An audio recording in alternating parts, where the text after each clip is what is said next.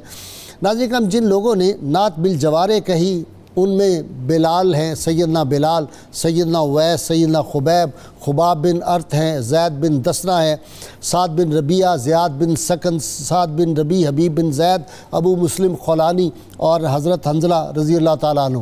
اسی روایت کے امین ایک ہستی 9ویں صدی ہجری میں اللہ تعالیٰ نے مسلمانوں کو عطا فرمائی، اور جنہوں نے اپنی زبان اور قلم سے وہ تاثیر ان کی زبان میں آ گئی اور وہ فیض آ گیا، وہ جو یاسین، وہ جو طٰہٰ والی نعت کہی گئی، ورفعنا اللہ کا ذکر والی نعت کہی گئی، جو وللآخرۃ خیر لک من الاولیٰ تھا، اور جو نعت انا اعطیناک الکوثر لا امرک اور انک لعلی خلق عظیم، یہ تاثیر جو تھی نعت کی، یہ جس ہستی کو اللہ تعالیٰ نے عطا کی، اور پھر سیدنا بلال اور سیدنا اویس کی جو ہے روایت کے امین، اور وہ تاثیر اس شخصیت میں نظر آتی ہے، اور وہ شخصیت پھر کہہ اٹھتی ہے جب ان کو عشق مصطفیٰ صلی اللہ علیہ وسلم کے انگ انگ میں میں کہوں رچ بس گیا تھا، ان کی سانسوں میں بس گیا تھا، ان کے قلب میں، ان کے خون کے ہر قطرے میں عشق مصطفیٰ صلی اللہ علیہ وسلم وہ جو تھا فروزاں تھا، تو پھر وہ کہہ اٹھتے ہیں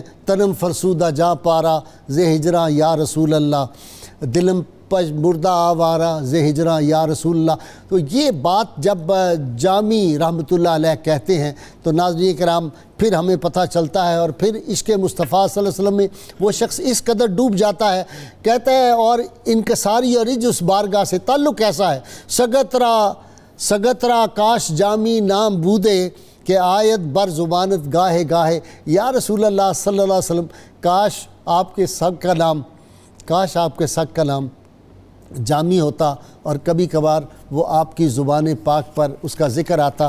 ناظرین کرام، ان کی عظمت اس سے ظاہر ہے جناب عبد الرحمن جامی رحمۃ اللہ علیہ کی، کہ قاضی زادہ ان کے استادوں میں سے ہیں، اور کیا فرماتے ہیں، کہتے ہیں کہ جامی کے پائے کا کوئی شخص دریائے آمو کے پار ادھر آج تک نہیں آیا۔ اور پھر وہ جو مرزا الغ بیگ کا مدرسہ ہے سمرقند میں وہاں پہ گیا ہوں، میں نے خود جا کے وہ دیکھا ہے، ان کا حجرہ، اس کے باہر مولانا جامی رحمۃ اللہ علیہ کا نام پاک بھی لکھا ہوا ہے۔ جامی نے سلسلہ نقشبندیہ کے کن کن بزرگوں سے فیض حاصل کیا، جامی کی شاعری کیا ہے، ان کی عظمت کیا ہے، ان کا علمی کام کیا ہے۔ نفحات الانس ہی اگر صرف ایک کتاب ہی ہوتی تو میرا خیال ہے جامی کی عظمتوں کے لیے کافی تھی۔ آج اس سب پہ ڈسکس کرنے کے لیے کہ وہ کن کن کف کی منازل سے گزرے، سیر اللہ، سیر فی اللہ، سیر مع اللہ، اور پھر جو ہے علم الیقین، عین الیقین اور حق الیقین کی منازل کس طرح انہوں نے طے کی، اور فنا فی رسول کی منزل پہ کیسے پہنچے۔ اللہم صلی علی سیدنا و مولانا محمد وعلی سیدنا علي وسيدتنا فاطمة وسيدتنا زينب وسيدنا حسن وسيدنا حسين وعلى آله وصحبه وبارك وسلم.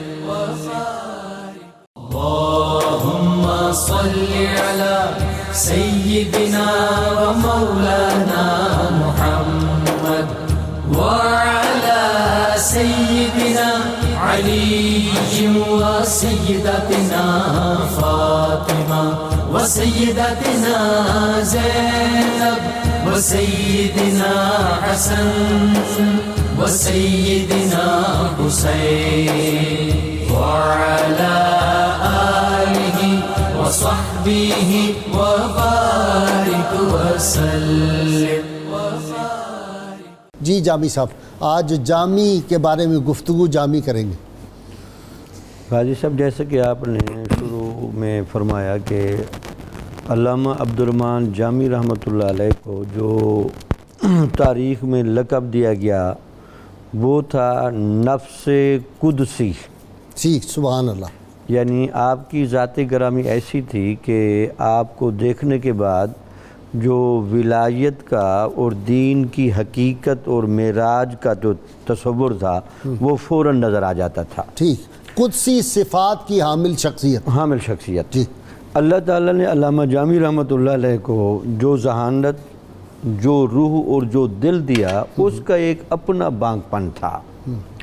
ذہانت اتنی زیادہ تھی کہ جس استاد نے پڑھایا تو اس کو یہ کہنا پڑا یہ پڑھنے نہیں آیا، پڑھانے آیا ہے. سبحان اللہ سبحان اللہ. اور جن مشائخ کی صحبت میں گئے اور انہوں نے جب ان کی روحانی طلب کو دیکھا تو انہوں نے کہا جتنا بھی دیتے ہیں حال من مزید کی صدا اب بھی چل رہی ہے. شہباز ہمارے قابو میں آ گیا، فخر کرتے تھے. قابو آ گیا. اور پھر اس کے بعد اللہ نے جو روح دی، الستو بربکم قالوا بلا کی روحوں کو یہ فطرت تو سب کو دی، لیکن کچھ ارواح کو عشق و جذب کی اضافی خصوصیت بھی دی جس میں علامہ جامی کو بہت زیادہ فیض ملا. سبحان اللہ. غازی صاحب یہی وجہ ہے کہ آپ چونکہ ذہانت میں، قلبی استعداد میں اور روحانی استعداد میں بہت مضبوط تھے، بعد میں جب آپ کے فیوضات ظاہر ہوئے تو آپ کی ان تمام جگہوں پر مرجعیت نظر آتی ہے. سبحان اللہ. حتیٰ کہ حقیقت یہ ہے کہ حضور نبی اکرم صلی اللہ علیہ وسلم کی ذات گرامی سے فیض کے جتنے سرچشمے پھوٹے ان کا یہاں کامل فیض نظر آتا ہے. یتلو علیہم ہر ایک سے فیض یاب ہوئے. یتلو علیہم آیاتہ ویزکیہم ویعلمہم الکتاب والحکمہ.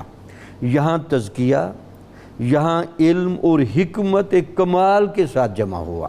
سبحان اللہ. حتیٰ کہ جب آپ نے پھر بعد میں تصانیف چھوڑیں تو ان تصانیف کے بارے میں مثلا درس نظامی کی ایک بڑی مشہور کتاب ہے شرح ملا جامی، جتنے بھی نحو کے قواعد ہیں یہ سب کا اتفاق ہے اور یہ درس نظامی میں اس وقت سے شامل ہے کہ اس جیسی کتاب نہیں لکھی گئی. واہ واہ. یہ تو علم مرجعیت. 56 کتابیں، 56 کتابیں، ایک سے ایک بڑھ کے. اس کے بعد جب آپ تصوف کی طرف ہے تو تصوف کے 2 مسائل آپ نے ایسے چھیڑے جو ولایت کی معراج تھی. سبحان اللہ. ایک تو اس کا آپ کا جو تھا وہ تھا کہ حضور نبی اکرم صلی اللہ علیہ وسلم کی جو حقیقت محمدیہ ہے اور آپ کی ذات کے ساتھ جو تعلق ہے، جو تصوف کی اصل معراج ہے، وہ آپ کی ہاں بڑی نظر آتی ہے. اسی لیے علامہ اقبال کو بھی کہنا پڑا یہ جو نگاہ عشق و مستی میں وہی اول وہی آخر، یہ جو آپ کی اولیت و آخریت ہے اس کا تذکرہ علامہ جامی نے اپنے اشعار میں جس انداز سے کیا ہے یہ آپ کا ہی حصہ تھا. ڈاکٹر نوید اظہر، ہم عالم گدائے کوچائے او سکندر از گدایان محمد صلی اللہ علیہ وسلم گناہ گارم سیاہ کارم و لیکن بدستم ہست دامان محمد صلی اللہ علیہ وسلم. سبحان اللہ. جی حضرت مولانا عبدالرحمن جامی رحمۃ اللہ تعالی علیہ ہمارے یہاں تو صرف ایک عاشق رسول شاعر کے طور پر جانے جاتے ہیں، لیکن آپ ایک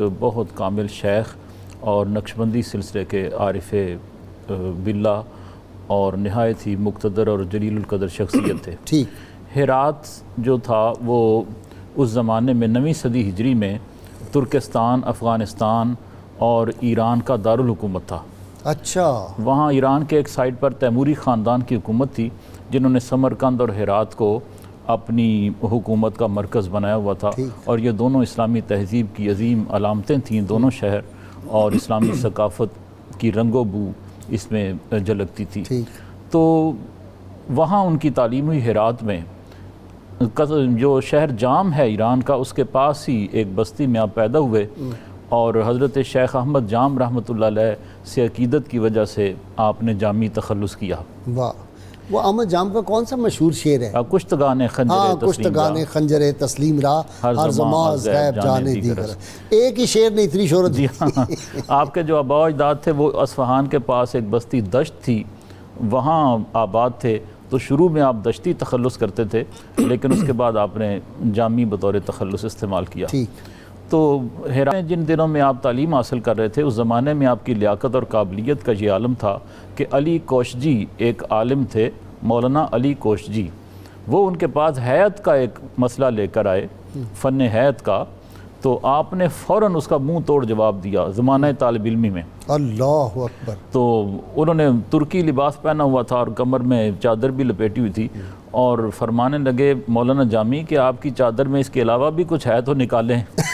تو وہ لاجواب ہو گئے اور یہ کہنے پر مجبور ہو گئے کہ میں اس نتیجے پر پہنچاؤں کہ اس دور میں بھی نفس قدسی موجود ہے جس کی طرف حضرت نے اشارہ کیا۔ سبحان اللہ، سبحان اللہ۔ اور وہ جو بخارا سمرقند کے علاقے تھے وہ نقشبندیہ سلسلہ کے اکابر کی آماج گاہیں تھیں، سب کے خواجگان نقشبند میں زیادہ مزاری ادھر حضرت شاہ نقشبند ہو گزرے تھے، اور اس کے بعد بزرگان نقشبند وہاں موجود تھے۔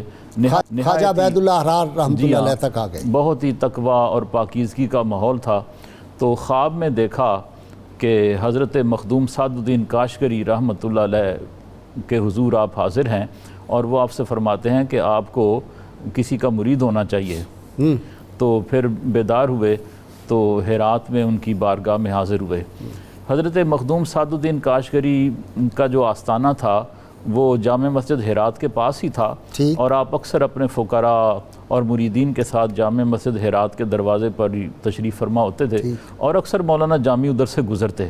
تو جب وہ دیکھتے نا مولانا جامی کو تو فرماتے کہ یہ بڑا جوہر قابل ہے، معلوم نہیں ہماری گرفت میں کیسے آئے گا۔ تو جب یہ خواب دیکھا مولانا جامی نے، مرد مومن سے بدل جاتی ہے تقدیر۔ جی ہاں، جب یہ خواب دیکھا تو ان کی بارگاہ میں حاضر ہوئے، تو آپ نے فرمایا کہ شہباز ہمارے دام میں آ گیا ہے، واہ واہ، یعنی آپ ان کی قدر و قیمت سے آگاہ تھے۔ تو یہ جو نقشبندی نسبت تھی آپ کو وہاں سے ملی، اور جلد ہی آپ پر محویت اور استغراق کی کیفیت طاری ہو گئی جو نسبت نقشبندیہ کا خاصہ ہے، اور اکابر بزرگ آپ پر رشک کیا کرتے تھے کہ سلسلہ نقشبندیہ نے تو مولانا جامی پر بہت جلدی محویت طاری کر دی ہے۔ سبحان اللہ۔ اس کے بعد پھر جب مخدوم سعد الدین کاشگری پردہ فرما گئے تو حضرت خواجہ عبید اللہ احرار رحمۃ اللہ تعالی علیہ جو بڑے جلیل القدر نقشبندی بزرگ گزرے ہیں، اور جن کا یہ قول ہے کہ اگر میں پیری مریدی کروں تو دنیا میں کسی پیر کو مرید ہی نہ ملے، تو پھر آپ کی صحبت آپ کو میسر آئی اور ان سے حصول فیض کیا، اور عرصہ دراز تک ان کی بارگاہ میں نہایت عقیدت کے ساتھ حاضر مجھے بارگاہ سعادت ملی ہے، میں وہ جگہ بھی دیکھی ہیں جہاں مولانا جامی بیٹھ کے ان سے درس لیتے ہیں۔ وہ زمین پر آسمان کے ٹکڑے ہیں، اللہ اکبر، وہ سبحان تو اللہ۔ بہت ہی پاکیزہ اور اچھا ڈاکٹر مقدس صاحب، ایک مقام۔ بات میں آپ کو بتاؤں، وہاں جو فیلنگ ہوتی ہے، جی، خواجہ عبید اللہ احرار رحمۃ اللہ علیہ کے مزار پر انوار جو ہے وہ ایک جس کو آپ کہیں نا سٹیج جیسے ہوتی ہے، ذرا اونچی جگہ پہ ہے، اچھا اور اس کے اوپر کوئی چھت نہیں ہے وہاں پہ، اچھا، لیکن وہ قبر انور جو ہے وہاں جب آپ جاتے ہیں تو ایک فیلنگ آتی ہے، اور میں نے سب سے پوچھا، ہمارے ساتھ میاں ولید شرپوری تھے اور دیگر دوست تھے، ایسے لگتا ہے جیسے ایک زندہ شیر، ببر شیر جو ہے بہت بڑے سائز کا وہ بیٹھا ہوا ہے۔ یہ احساس سب کو تھا جو وہاں پہ حاضر ہوتے، یعنی ایک جلال جو ہے نا حضرت خواجہ عبید اللہ احرار پہ وہ ہے، اور بادشاہوں کو بھی پھر ایسے ہی بدل دیتے تھے، دیوار پہ لکھ دیا کہ ہم نے تمہاری بادشاہی بدل دی ہے، تو اگلے دن بادشاہی بدل گیا۔ ان کے گھوڑے کی لگام پکڑ کے چلتے تھے ساتھ۔ جی ہاں جی، ان کی کتب اور علمی کام۔ بسم اللہ الرحمن الرحیم، غائش صاحب، حضرت مولانا عبدالرحمن جامی رحمۃ اللہ علیہ آپ کے روحانی سفر کے حوالے سے ایک دو باتیں عرض کروں گا. ضرور ضرور ماشاءاللہ. حضرت سعد الدین کاشغری رحمۃ اللہ علیہ کے بعد آپ کی ملاقات حضرت خواجہ محمد پارسا سے بھی ہوئی. ٹھیک ہے، اس کا بالکل ذکر صحیح. آپ نے خود بھی فرمایا. آپ فرماتے ہیں کہ میری عمر 5 سال تھی اور میں اپنے والد کے ساتھ گیا کہ حضرت خواجہ محمد پارسا کی پالکی جو تھی وہ بازار میں آ رہی تھی، تو مجھے اٹھا کر ان کی پالکی کے آگے کیا گیا. تو حضرت خواجہ محمد پارسا نے مٹھائی کا ایک ٹکڑا مجھے دیا، اس کو میں نے کھایا. 1 کلو مٹھائی ان کے والد کو دی، جن میں سے ایک ٹکڑا انہوں نے کھایا. اور فرماتے ہیں اس وقت آپ فرماتے کہ 60 سال گزر گئے اس بات کو، لیکن وہ چہرہ آج بھی مجھے یاد ہے اور اس کے دیدار کی لذت آج بھی میں اپنے دل میں محسوس کر رہا ہوں. سبحان اللہ. اس کے بعد حضرت خواجہ عبید اللہ حرار کے ساتھ جو آپ کا تعلق تھا وہ بڑا گہرا تعلق تھا، اور آپ نے اپنے فارسی کلام کے اندر اس کا بہت زیادہ ذکر کیا. 12 برس رہے ان کی خدمت. جی بالکل. اور دارا شکوہ نے لکھا ہے کہ حضرت خواجہ عبید اللہ حرار کو بھی آپ سے بڑی عقیدت تھی. وہ جب آپ کو خط و کتابت کا سلسلہ تھا تو اس کے اندر عرض کا لفظ لکھتے تھے کہ میں نے آپ کو عرض کیا تھا. اب اور یہ بات بھی حضرت خواجہ عبید اللہ حرار نے لکھی. انہوں نے فرمایا کہ جو روحانیت کا آفتاب ہے وہ تو ہرات کے اندر ہے، خراسان کے اندر، لیکن لوگ چراغ کے پیچھے ماوراء النہر کیوں آ جاتے ہیں. اس قدر تعریف کی حضرت خواجہ عبدالرحمن جامی رحمۃ اللہ علیہ کی. لیکن حقیقت یہ ہے کہ مولانا عبدالرحمن جامی رحمۃ اللہ علیہ ہمیشہ درویشی کے اندر آپ نے زندگی گزاری، اور جس طرح باقاعدہ ایک بیعت کا سلسلہ ہوتا ہے وہ آپ نے نہیں فرمایا. جب ہم آپ کی ذہانت کی بات کرتے ہیں تو اس وقت ہرات اور سمرقند یہ دونوں علمی اسلامی علوم کے مراکز سمجھے جاتے تھے. ان دونوں شہروں کے اندر آپ نے علم بھی حاصل کیا اور اپنا علمی فیضان بھی جاری کیا. صحیح. اور یہی وجہ ہے کہ قاضی روم نے کہا تھا کہ جب سے سمرقند شہر آباد ہوا ہے مولانا جامی جیسا قابل آدمی آج تک زمانے نہیں دیکھا. اتنا قابل آدمی. اور مولانا عبدالرحمن جامی رحمۃ اللہ علیہ کے اسی علمی فیضان کا آپ دیکھیے نتیجہ، جو بات سیرت نگاروں نے بڑی خوبصورت بات لکھی کہ آپ کی اپنی قابلیت تو تھی، لیکن ایک اور بات بھی ہے کہ مشائخ نقشبند کے ساتھ جو نسبت ہے اس کے ساتھ یہ بات تجربہ کی گئی اور آزمائی گئی ہے کہ جو سلسلہ نقشبند کے ساتھ وابستہ ہوتا ہے وہ عقل کے اندر اس کے ساتھ تعاون کیا جاتا ہے اور اس کی قوت ادراک بڑھ جاتی ہے. تو مشائخ نقشبند کے ساتھ جو آپ کی محبت تھی اس کا یہ نتیجہ تھا. پھر اس علمی مقام کا نتیجہ آپ کی تصانیف کی صورت کے اندر، اور تصانیف کی صورتحال یہ ہے کہ انسان خوشگوار حیرت میں مبتلا ہوتا ہے، اس لیے کہ جب وہ آپ کی شاعری پڑھتا ہے تو ایک بہت بڑے شاعر کا تصور ابھرتا ہے. نثر نگاری دیکھتا ہے تو ایک بہت بڑے نثر نگار کی صورت میں آپ کی ذات سامنے آتی ہے. جب شرح ملا جامی کو، جو ابن حاجب کی قافیہ کی شرح ہے، اس شرح ملا جامی کو دیکھتا ہے تو ایک بہترین درس نظامی کا مدرس اور ماہر نحو کی صورت، فقی کی صورت. اور پھر جب شواہد النبوہ کو دیکھت تو ایک خوبصورت سیرت نگار کی صورت کے اندر مولانا جامی کی ذات سامنے آتی ہے. نفات الانس کو دیکھیں تو ایک مورخ اور سیرت نگار اور سوانح نگار کی صورت میں مولانا جامی کی ذات سامنے آتی ہے. یہ وہ کتابیں ہیں شواہد النبوہ اور یہ نفات الانس، یہ اگر بندہ پڑھ لے تو اس کی زندگی بدل جائے. بالکل ایسے. اور پھر آپ دیکھیے کہ فصوص الحکم جو شیخ اکبر محی الدین ابن عربی کی، اس کی شرح آپ نے لکھی. اچھا، اس کتاب کو پڑھیں تو ایک بہت بڑے صوفی کی ذات سامنے آتی ہے. یعنی ایک شخصیت ہے اور اس شخصیت کے اندر اس کی ذات میں کئی پہلو ہیں. ہم ایک عاشق رسول کی حیثیت سے دیکھتے ہیں، لیکن حقیقت یہ ہے کہ آپ کا سوشل ورک بہت زیادہ ہے. جام کے اندر مساجد تعمیر کروائیں آپ نے، ہرات کے اندر خانقاہیں تعمیر کروائیں، مساجد تعمیر کی، اور اپنی جو آپ کی املاک تھی ان کو فروخت کیا. اس کا خرچ آپ کے ذمہ تھا. یہ بہت ساری جو تعمیرات ہیں یہ آپ نے لوگوں کے لیے کروائی. غرباء کی مدد آپ کرتے تھے، کم گو تھے، مجلس کے اندر خاموش رہتے، لوگوں سے کہتے کہ میرے پاس تو بولنے کے لیے کچھ نہیں. ڈاکٹر جامی صاحب، اللہ تعالیٰ نے ان کو وہی امام محمد رحمۃ اللہ علیہ سے چونکہ آپ کی نسبت تھی، آپ کے اجداد میں سے تھے، تو جس طرح ان کو دیکھ کے عیسائی بہت بڑا عالم مسلمان ہو گیا کہ اگر یہ محمد جو ہے اس کے چہرے کے یہ انوار ہیں تو بڑے محمد صلی اللہ علیہ وسلم کا پھر کیا عالم ہوگا. تو ایک بات جو ان کی بہت مجھے متاثر کی وہ یہ ہے، خودداری بہت زبردست تھی. کسی بادشاہ کی جا کے کوئی خوش آمدی کی، بادشاہ آتے تھے ان کے پاس، چل کے آتے تھے. ایک بات آپ نے لکھی، فرماتے ہیں کہ اپنے دانتوں سے، یہ فرما رہے ہیں، اپنے دانتوں سے فولاد میں سوراخ کرنا، ناخنوں سے پتھر کو پھاڑنا، انگیٹھی میں سر کے بل گرنا، یعنی یہ آگ کی انگیٹھی میں سر کے بل گرنا، پلکوں سے انگارے چننا اور سر پر اونٹوں کا بوجھ اٹھا کر مشرق سے مغرب تک دوڑنا، یہ خودداری کا عالم ہے آپ کی۔ غازی صاحب اس کی بنیادی وجہ یہ ہے کہ آپ نے اللہ کے فضل سے جس علم اور تقوی اور روحانی عروج کا سامنا کیا، یہ اس کے نتائج ہیں۔ ٹھیک، جو ولی کامل ہوگا وہ اللہ تعالیٰ کی صفات کا عکس اپنے اندر لے کر آئے گا۔ ٹھیک، اس کے اندر جہاں جمالیت ہوگی مساکین و فقراء کے لیے، وہاں متکبرین کے لیے اس کا تکبر ہوگا۔ ٹھیک، تو وہ ان کے ساتھ وہ اسی انداز سے پیش آتے ہیں، اور اس کا مقصد بھی کوئی چڑ نہیں ہوتی، صرف ان کی تربیت و اصلاح ہوتی ہے، سبحان، اور لذت تاکہ آشنائی، ان کے غرور و تکبر پر اہنی ایسی تلوار لگائی جائے واہ، اور اس کو توڑا جائے، انسان بنایا جائے۔ انسان بنایا جائے۔ علامہ جامی کی تصانیف کا تذکرہ ہو رہا تھا، جیسا کہ غازی صاحب نے کہا نفحات الانس، شواہد النبوہ اور لوائے جامی۔ اچھا، لوائی اتنی سی ہے، لوائے اتنی ہے، اور شرف۔ آپ حیران ہوں گے یہ لوائے جامی کچھ مشائخ کے ہاں تصوف و فہمی میں، اصطلاحات کو سمجھنے میں اور درجات و مقامات کو سمجھنے میں ہمیشہ پڑھائی جاتی رہی ہے، سبکن پڑھائی جاتی رہی دیا جاتا تھا، حتیٰ کہ پیر مہر علی شاہ صاحب رحمۃ اللہ علیہ کے زمانے تک یہ پڑھائی جاتی تھی۔ سبحان اللہ۔ اس کی بنیادی وجہ یہ ہے کہ آپ نے اس میں تصوف کا نچوڑ ایک ایسے علمی، فلسفیانہ اور حکمت بھرے انداز میں پیش کیا ہے جس کو عالمانہ ذہن قبول کرتا ہے۔ اللہم صلی علی سیدنا و مولانا محمد وعلی سیدنا علی و سیدتنا فاطمہ و سیدتنا زینب و سیدنا حسن و سیدنا حسین وعلی آلہ وصحبہ وبارک وسلم۔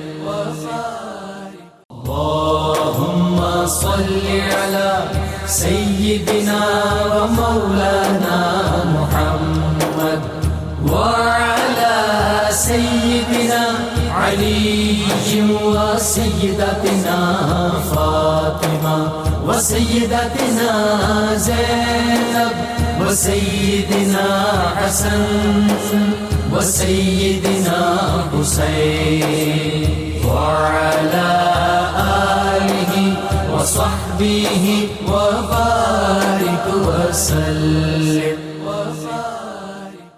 نسیمہ جانب بطحا گزر کن ز احوالم محمد را خبر کن، توئی سلطان عالم یا محمد، سبحان اللہ، توئی سلطان عالم یا محمد، زیروے لطف سوئے من نظر کن، سبحان اللہ، اور مشرف گرچہ شد جامی ز لطفش، خدایا ای کرم بار دیگر کن، خدایا ای کرم بار دیگر کن۔ اے باد نسیم، جب تیرا شہر بطحا سے گزر ہو تو میرے احوال سرکار صلی اللہ علیہ وسلم کی خدمت میں عرض کر دینا، اور یا رسول اللہ صلی اللہ علیہ وسلم، آپ جہان کے کل جہان کے بادشاہ ہیں، میری جانب بھی لطف و کرم کی نظر ہو۔ اور جامی کو اگرچہ یہ شرف حاصل ہوا اور اس پر یہ لطف ہوا کہ اس کو حاضری کا موقع ملا، اے خدا یہ کرم بار دیگر بار بار دوبارہ بھی یہ کرم مجھ پہ ہو۔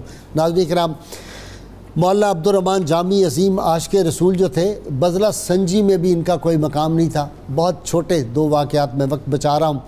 آپ سفر اعجاز پہ جب جا رہے تھے تو بغداد پہنچے تو پیر جمال عراقی بہت بڑے وہاں کے بزرگ تھے اور بہت بڑی علمی شخصیت، وہ اپنے مریدوں کے ساتھ آئے۔ انہوں نے اون کا لباس پہنا ہوا تھا، تو جب انہوں نے چہرہ جامی پہ نگاہ ڈالی اور وہ جمالیاتی ثروتیں دیکھی تو انہوں نے فوراً کہا جمال الہی، یعنی ان کا چہرہ دیکھے یہ تو حسن پروردگار اس میں جھلک رہا ہے۔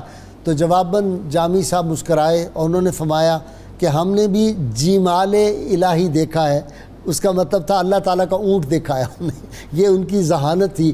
اور اسی طرح بابر مرزا کے عہد میں ایک سمرقندی جو تھا وہ فقیہ تھا، دانشمند تھا، جس کا نام تھا مولانا مزید۔ تو بابر مرزا نے ایک دفعہ ان سے پوچھا کہ یہ بتاؤ کہ یزید پر جو ہے وہ کی جا سکتی ہے، اس کے بارے میں آپ کیا کہتے ہیں؟ تو مولانا مزید نے جواب دیا کہ نہیں، وہ کلمہ گو تھا، اہل قبلہ میں سے تھا، اس پہ نہیں کی جا سکتی۔ انہوں نے مولانا جامی کی طرف دیکھا، کہنے لگے آپ کا کیا خیال ہے؟ تو آپ نے فرمایا یزید پر صد بلکہ بر مزید تو سب لوگ ہنسنے لگ گئے۔ یہ ان کی یعنی ذہانت اور وہ جو کیا کہتے ہیں بدلہ سنجی کا یہ عالم تھا۔ اقبال اور جامی دونوں میں کون سی قدر مشترک اور کوئی خاص بات جو ہے؟ ہاں جی، دونوں میں جو مشترک چیز ہے وہ یہ ہے کہ جہاں عشق رسول کی بات آتی ہے تو دونوں بے خود ہو جاتے ہیں۔ ٹھیک، مثال کے طور پر مولانا جامی رحمۃ اللہ علیہ کی ایک مثنوی ہے یوسف زلیخا، اس کے آغاز میں ہی آپ کا ایک شعر ہے جہاں حمدیہ اور نعتیہ وہ اشعار لکھتے ہیں، فرماتے ہیں کہ یا رسول اللہ صلی اللہ علیہ وآلہ وسلم ادیم طائفی نالین پاکن شراکز رشتہ جہاں ماں کن، آپ اپنے پاؤں میں طائف کے چمڑے کے جوتے پہنیے۔ حضور صلی اللہ علیہ وسلم کا جو جوتا مبارک تھا نالین پاک، جی نالین پاک، وہ طائف کے چمڑے کا بنا ہوا تھا، تو اس کی طرف اشارہ کر کے فرمایا کہ اپنے پاؤں میں طائف کے چمڑے کے جوتے پہنیے، لیکن ان میں تسمے ہماری جانوں کے استعمال کیجیے، سبحان اللہ، ہماری جانیں کھینچ کر ان کے تسمے بنا کر سبحان اللہ، اپنے نالین میں استعمال کیجیے۔ کاش آپ کے نالین کا میں تسمہ ہوں۔ جی ہاں، ڈاکٹر نوید اظہر، چون بازو شفاعت راہ کشائی بر گناہ گاراں، مکن محروم جامی راہ دراں یا رسول اللہ۔ جب آپ شفاعت کے بازو پھیلائیں گناہ گاروں کی طرف، مکن محروم جامی راہ دراں آں یا رسول اللہ، یا رسول اللہ اس وقت جامی کو محروم شفاعت نہ فرمائیے گا۔ ہائے ہائے، خدمت خلق کا پہلو آپ کی شخصیت میں بہت نمایاں تھا۔ ٹھیک، آپ کے بادشاہوں کے ساتھ تعلقات تھے لیکن کبھی وظیفہ مانگنے نہیں جاتے تھے، ٹھیک، بلکہ زمانہ طالب علمی میں آپ کو ایک دفعہ آپ کے ساتھی لے بھی گئے بازو کھینچ کر، تو وہاں کچھ انتظار کرنا پڑا اس امیر آدمی کا جس کے پاس گئے تھے، تو واپسی پر آپ نے کہا کہ آئندہ میں آپ کے ساتھ نہیں آؤں گا، لیکن خدمت خلق کے لیے بادشاہوں سے تعلقات رکھتے، ان کی سفارشیں کرتے اور ان کے کام نکلواتے تھے۔ ٹھیک، تو جب آپ سفر حجاز پر تشریف لے جانے لگے تو ہرات کے اکابر مشائخ نے آپ کو مشورہ دیا کہ یہاں جو آپ مخلوق خدا کی خدمت کرتے ہیں یہ بھی حج کے برابر ہے، پیادہ حج تو آپ کر ہی رہے ہیں، تو آپ حج پر نہ جائیں، اس حج کی فضیلت زیادہ ہے کہ جتنا عرصہ آپ یہاں موجود نہیں ہوں گے تو مخلوق کس کے دروازے پر جائے گی اپنی حاجتیں لے کر۔ تو آپ نے فرمایا کہ میں پیادہ حج بہت کر چکا ہوں، اب میں سوار حج بھی کرنا چاہتا ہوں۔ واہ واہ، تو خدمت خلق کی وجہ سے آپ کی شہرت بہت زیادہ تھی۔ تو ایک تو یہ تھا کہ آپ اس عہد کا جینیس دماغ تھے، ٹھیک، اور بڑے بڑے جو انٹلیکچول تھے ان کو آپ کی طرف رجوع کرنا پڑتا تھا۔ اچھا، اہل بیت اطہار سے بھی بے پناہ محبت تھی، جی ہاں، اسی لیے روضہ انور سیدنا امام علی مقام امام حسین علیہ السلام کے مزار پرانواع پر سیدنا غوث الاعظم کے یہ اسفار بڑے کیے ہیں آپ نے مناقب بہت لکھی ہیں اور اہل بیت کی شان میں کئی نظمیں آپ کی ملتی ہیں، اور صحابہ کرام خلفائے راشدین کے بڑے عاشق۔ سلسلۃ الذہب ایک آپ کی مصنوی ہے، اس میں فرماتے ہیں کہ رفض یہ نہیں ہے کہ اہل بیت سے محبت کی جائے، رفض کا لفظی مطلب ہوتا ہے رہائی، رہا ہو جانا، تو کہتے ہیں کہ رافضی اس کو نہیں کہنا چاہیے جو اہل بیت سے محبت کرے، رفض یہ ہے کہ صحابہ کرام سے بغض رکھا جائے۔ واہ، تو شاعری جو ہے یا شفیع المذنبی بار گناہ آوردہ ہم، جب وہاں حاضر ہوتے ہیں تو عرض کرتے ہیں کہ یا رسول اللہ گناہوں کا بوجھ لے کر آیا ہوں اپنی پشت پر، یا شفیع المذنبی اے گناہوں کو معاف کرنے والے آقا، بار گناہ آوردہ ہم اور بر درد این بار با پشتے دوتا آوردہ ام، اور اپنی کمر پر جھکی ہوئی کمر پر یہ بوجھ اٹھا کر آپ کے دربار میں آ گیا ہوں، آپ میری شفاعت فرمائیں۔ اللہم صلی علی سیدنا و مولانا محمد وعلی سیدنا علي وسيدتنا فاطمة وسيدتنا زينب وسيدنا حسن وسيدنا حسين وعلى آله وصحبه وبارك وسلم. اللهم صل على سيدنا ومولانا محمد وعلى سيدنا علي وسيدتنا فاطمة وسيدتنا زينب وسيدنا حسن وسيدنا حسين وعلى آله وصحبه وبارك وسلم. اگر نام محمد را نیا ورد شفیع آدم، نہ آدم یافت توبہ، نہ نو از غر کے نہ جائینا. حضور صلی اللہ علیہ وسلم کی یعنی جو ہے نا عشق وہ نسبت عشقی اپنی آخری منازل کو جب پہنچ جاتی ہے تو ایسے نہیں لگتا، کبھی کبھی خیال ہوتا ہے کہ حسان بن ثابت کی کوئی جو دست اقدس ہے ان کو چھو گیا ہے، کبھی لگتا ہے نہیں سیدنا بلال حبشی کے کوئی سانسوں کی خوشبو آ رہی ہے ان سے، اس طرح کے معاملات لگتے ہیں. جی غازی صاحب، آپ اگر مولانا جامی کا کلام بھی اگر ہم دیکھیں، اعلیٰ حضرت امام احمد رضا خان اور حضرت حسان بن ثابت سے آگے شروع کریں تو یہ ایک ہی قافلہ ہے، اور مدینہ طیبہ کے ساتھ جو مولانا جامی کی محبت ہے اور عشق ہے، وہ بہت سارے اشعار، بہت سارا آپ کا کلام اور جو انداز ہے مدینہ طیبہ کے ساتھ آپ کی محبت کا. کبھی آپ خاک مدینہ کی بات کرتے ہیں، کبھی خار مدینہ کی بات کرتے ہیں، کبھی سگے کوئے مدینہ کی بات کرتے ہیں، اور اس تڑپ کو ان اشعار کی صورت کے اندر آپ بیان کرتے ہیں.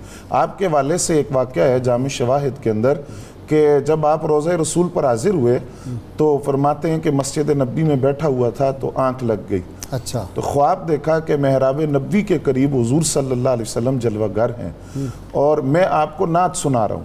اور سرکار دو عالم صلی اللہ علیہ وسلم وہ نعت سن کر جھوم رہے ہیں. اس کے بعد فرماتے ہیں کہ جب میں بیدار ہوا تو ایک وجد کی کیفیت طاری ہو گئی اور روتے ہوئے لوگوں سے کہا کہ ابھی میں نے خواب کے اندر وہ چہرہ دیکھا ہے کہ جس کے انوار اور تجلیات جو تھے ان کے چہرے سے برس رہے تھے. اور پھر کہا کہ جب نبی علیہ السلام نے اپنی جبین مقدس سے اپنے منہ مبارک کو ہٹایا تو سراج منیر کی تجلیوں کو میں نے دیکھا ہے. اور پھر آپ روئے.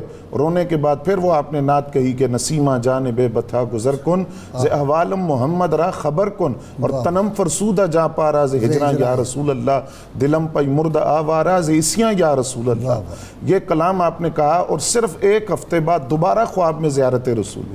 یہ عشق محبت. یہ اچھا ڈاکٹر نوید، یہ آپ کی طرف سوال میں کر رہا ہوں. یہ جو انہوں نے کہا گل از رخت آموختہ نازک بدنی را بلبل ز تو آموختہ شیریں سخنی را ہر کس کے لبے لال ترا دیدہ بدل گفت حقہ کے چے خوش کندہ عقیق یمنی را. یہ تو دیکھ کے ہین سرخ اکھاں کے لالے یمن چٹے دند موتیاں دی ہین کلیاں، وہ روح مصطفیٰ صلی اللہ علیہ وسلم دیکھ کے یہ اس کے بغیر بندہ کہہ نہیں سکتا. یہ تو ابتدائی منازل میں مقام حاصل ہو جاتا ہے نا. آپ جس پائے کی پاکیزہ ہستی تھے اور اکابر مشائخ سے آپ نے سلوک طے کیا ہوا تھا، یہ تو عنفوان شباب میں ہی آپ کو منازل مل گئی تھیں. تو نہیں یہ دیکھ کے، یعنی میں یہ کہہ رہا ہوں سراپائے مصطفیٰ صلی اللہ علیہ وسلم. جی سراپائے مصطفیٰ صلی اللہ علیہ وسلم یہ لوگتا ہے دیکھ رہا، جامی دیکھ رہے ہیں چہرہ انور کی اور ساتھ ان کا قلم چل رہا ہے. جی غازی صاحب، اس میں تو دیکھیں کوئی شک نہیں. حضرت ابو العباس مرسی کے ایک قول موجود ہے کہ میں جس لمحے سرکار کو دیکھوں نہ میں تو اپنے آپ کو مسلمان نہیں سمجھتا. اسی طرح بعض بزرگوں نے کہا کہ جب ہم حدیث پڑھتے ہیں تو ہم اس کے صحیح ہونے یا صحیح نہ ہونے کا ہمیں اسی وقت فیصلہ اس لیے کرتے ہیں کہ سامنے نبی علیہ السلام کا چہرہ مبارک ہے، حضور خوش ہوتے ہیں تو سمجھ جاتے ہیں کہ حدیث امام صحیح ہے. جلال الدین سیوطی ان میں سے ہیں، یہ جو تھے سائیں صاحب گوہر الدین صاحب جیندر شریف والے اور بزرگ ویسی سلسلے کیسے رہے. تو مولانا عبدالرحمن جامی کی ذات کے اندر جو عشق کا پہلو تھا بڑا نمایاں تھا. آپ فرماتے ہیں وصلی اللہ علی نور کزو شد نور ہاں پیدا زمیں از حب او ساکن فلک در عشق او شیدا. اگر نام محمد را نیا ورد شفیع آدم نہ آدم یافت توبہ نہ نوح از غر کے نجینا نہ ایوب از بلا راحت نہ یوسف حشمت و شوکت نہ عیسیٰ آن مسیح دم نہ موسیٰ آن ید بیدا. ان تینوں اشعار کا ایک ہی مفہوم ہے کہ حضور باعث تخلیق کائنات ہیں اور یہ پوری کائنات نبی علیہ السلام کے دم قدم سے ہے. موسیٰ علیہ السلام کا کمال، عیسیٰ علیہ السلام کی مسیحائی، یوسف علیہ السلام کی حشمت و شوکت اور ایوب علیہ السلام کا صبر سے راحت پانا، آدم علیہ السلام کا توبہ قبول ہونا، یہ تمام باتیں نبی علیہ السلام کی ذات اقدس کے ساتھ ان کا تعلق ہے اور حضور باعث تخلیق کائنات. آپ نے ان کی ظرافت کی بات کی اور خوشطبعی کی بات کی، تو آپ حاضر جواب بھی تھے. آپ کے اس زمانے کے اندر، دور کے اندر ایک بے ڈھنگا سا شاعر تھا جس کی شاعری کو آپ پسند نہیں کرتے تھے. یعنی وہ بغیر وزن کے اشعار کہتے تھے. وہ آج کر کے آئے تو انہوں نے مولانا جامی کو بتایا کہ میں اپنے دیوان ساتھ لے گیا تھا اور میں اپنی شاعری کو اور دیوان اور کلام کو حجر اسود کے ساتھ مس کر کے لایا ہوں. تو آپ نے فرمایا کہ بہت بہتر ہوتا اگر آپ آب زمزم سے دھو کر لاتے تو یہ بہت بہتر ہوتا. اور اسی طرح جب آپ پر نزاع کی کیفیت تھی اور آخری وقت تھا تو کچھ طالب علم جو تھے آپ کے قریب کھڑے کچھ پڑھ رہے تھے. اچھا، ان کی آواز بھی عجیب تھی اور وہ بڑے عجیب و غریب انداز سے پڑھ رہے تھے. آپ بہت بیدار ہوئے تو آپ نے آنکھیں کھول کر فرمایا بس کرو میں مر گیا ہوں اب. تو یہ حاضر جوابی بھی آپ کی ظرافت. اچھا جی، ایک اور بہت دلچسپ بات تھی. ایک صاحب سے مولانا جامی ملنے کے لیے گئے تو وہ تصوف کے فیلڈ کے آدمی تھے، فقیہ تھے. تو انہوں نے تصوف پہ گفتگو شروع کر دی، ہوتا ہے نا بندہ اپنا آپ دکھانے کے لیے. تو جب یہ واپس آ گئے تو انہوں نے جو لوگ آئے ملنے کے ان کو کہنے لگے کہ ابھی جامی آیا ہوا تھا، میں نے اس کو ایسی تصوف کی باتیں سنائی کہ اس نے کانوں کو ہاتھ لگائے. یہ جب مولانا جامی تک بات پہنچی، کہتے ہیں واقعی ان کی گفتگو سن کے میں نے کانوں کو ہاتھ لگائے. کیا ذہین لوگ تھے جی. جی اچھا غازی صاحب، ان کی فکر کا مرکزی پوائنٹ دیکھیں. جی. بکعبہ رفتم از آنجا ہوائے کوئے تو کردم. بھئی بنیادی طور پر تو میں کعبہ میں آیا ہوں، لیکن کعبہ میں ہونے کے باوجود بھی جو جمال اور جلال الہیہ کا یہاں رنگ ہے وہ بھی آپ کے رنگ کی وجہ سے دیکھ رہا ہوں. واہ، سرکار صلی اللہ علیہ وسلم کے رنگ کی وجہ سے وجہ سے یہاں رنگ ہے. یعنی یہ جو حقیقت محمدیہ ہے نا، جس کے بارے میں حضور نبی اکرم صلی اللہ علیہ وسلم نے خود فرمایا کہ میں نور الہی سے ہوں اور یہ ساری خلق میرے نور سے ہے اور میری حقیقت سوائے میرے خدا کے کوئی نہیں جانتا. بالکل ٹھیک. آگے کہتے ہیں جمال کعبہ تماشا بیاد روئے تو کردم. دیکھنے میں تو میں کعبہ کو دیکھ رہا ہوں اور یہاں مناظر دیکھ رہا ہوں، لیکن حقیقت میں آپ کو یاد کر رہا ہوں. پھر کہتے ہیں جی بروئے زمین گشت سردار عالم. اللہ کی زمین کا وہی بندہ حقیقت میں سردار ہوگا ہر آنکھ کس کے شد پائے مال محمد، جو حضور نبی اکرم صلی اللہ علیہ وسلم کا صحیح معنی میں متبع ہوگا. یعنی جو حضور نبی اکرم صلی اللہ علیہ وسلم قانون اور شریعت لے کر آئے ہیں، جو اس کا صحیح متبع ہے وہ سردار عالم ہے. آپ پھر عجیب جمال مصطفی صلی اللہ علیہ وسلم کے اثرات بیان کرتے ہوئے کہتے ہیں شد پاک معصوم کلی گناہگار. یعنی وہ گناہگار آدمی کلی طور پر پاک صاف ہو جاتا ہے کہ در خواب بیند جمال محمد. واہ واہ واہ. جس نے حضور نبی اکرم صلی اللہ علیہ وسلم کا چہرہ مبارک دیکھ لیا. آپ کے چہرے کے غازی صاحب یہی اثرات تو تھے کہ جن صحابہ نے آپ کے چہرے کو ایک دفعہ ایمان کی حالت میں دیکھ لیا ان کے مقام کا کوئی بندہ نہیں ہو سکتا. دارا کی آپ کو بات نہیں سنائی تھی، اس کی جو کتاب ہے سیرت رسول عربی، اس کا ایک فقرہ مجھے تو گھائل کر دیتا ہے. وہ کہتا ہے جس کسی خوش بخت نے اس من موہن کے چہرے کو محبت کی ایک نظر اور ایمان کی نظر سے دیکھ لیا، اس کے زندگی بھر کے پاپ جھڑ گئے. یہ ہے چہرہ مصطفیٰ صلی اللہ علیہ وسلم، ایمان کی آنکھ سے دیکھا اور رضی اللہ عنہ و رضوا عنہ میں شامل ہو گیا. بہت شکریہ آپ تینوں مہمانوں کا. کتاب الشفاء سے جی گمشدہ راستے کو تلاش کرنے کا عمل ہے۔ اگر کوئی شخص سفر کے دوران راستہ بھول جائے تو کثرت کے ساتھ یا مالک الملک کا ول کرے، انشاءاللہ بہت جلد راستہ مل جائے گا۔ شرط یہ ہے کم از کم 11 مرتبہ اول و آخر کوئی بھی درود پاک جو آپ کو آتا ضرور پڑھیں۔ سید علی المرتضیٰ شیر خدا فاتح خیبر ارشاد فرماتے ہیں، جس نے اپنے اور اللہ تعالیٰ کے مابین معاملات کو ٹھیک رکھا تو اللہ تعالیٰ اس کے اور لوگوں کے معاملات سلجھائے رکھے گا۔ اللہم صلی علی سیدنا و مولانا محمد وعلی سیدنا علی و سیدتنا فاطمہ و سیدتنا زینب و سیدنا حسن و سیدنا حسین وعلى آله وصحبه وبارك وسلم